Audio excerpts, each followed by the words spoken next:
Pirmosios pagalbos kursų eiga. Militra LT puslapyje pasirenkame skiltį mokymai ir spaudžiame mygtuką Pirmosios pagalbos mokymai.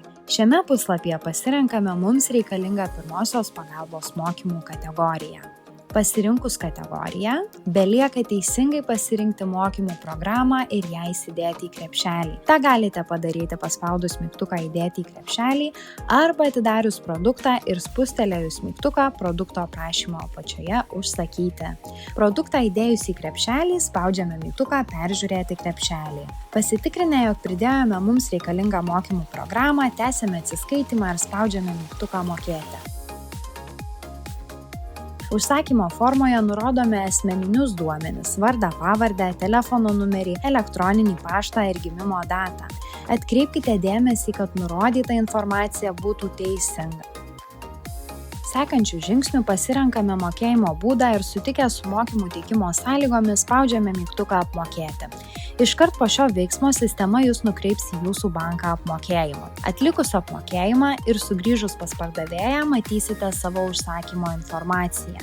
Peržiūrėti savo paskyrą galite spustelėję mygtuką mokymosi erdvė. Pradėti mokymąsi galite paspaudę ant kurso pavadinimo. Atidarius kursą, susipažįstame su kurse pateiktomis temomis. Atidarome pirmąją temą. Susipažinę su pateikta informacija, spaudžiame mygtuką baigti. Norint sugrįžti į ankstesnę pamoką, spaudžiame mygtuką ankstesnė tema.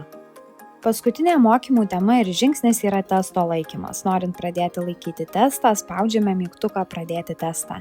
Perskaičius klausimą pažymime mūsų nuomonę teisingą atsakymo variantą. Atsakius į paskutinį klausimą ir paspaudus mygtuką baigti testą, savo įrenginio ekrane pamatysite testo rezultatą. Sėkmingai išlaikius testą atliekame registraciją į praktinių mokymų dalį. Spaudžiame mygtuką registraciją į praktinių mokymų dalį. Atvėrus registracijos formą, pasirenkame mums reikalingą miestą ir datą, užpildome formą ir spaudžiame mygtuką patvirtinti. Iškart po šio veiksmo registracijos patvirtinimą gausite savo elektroniniu paštu. Laiške taip pat rasite praktinių mokymų datą, laiką bei adresą, kuriuo vyks praktiniai mokymai.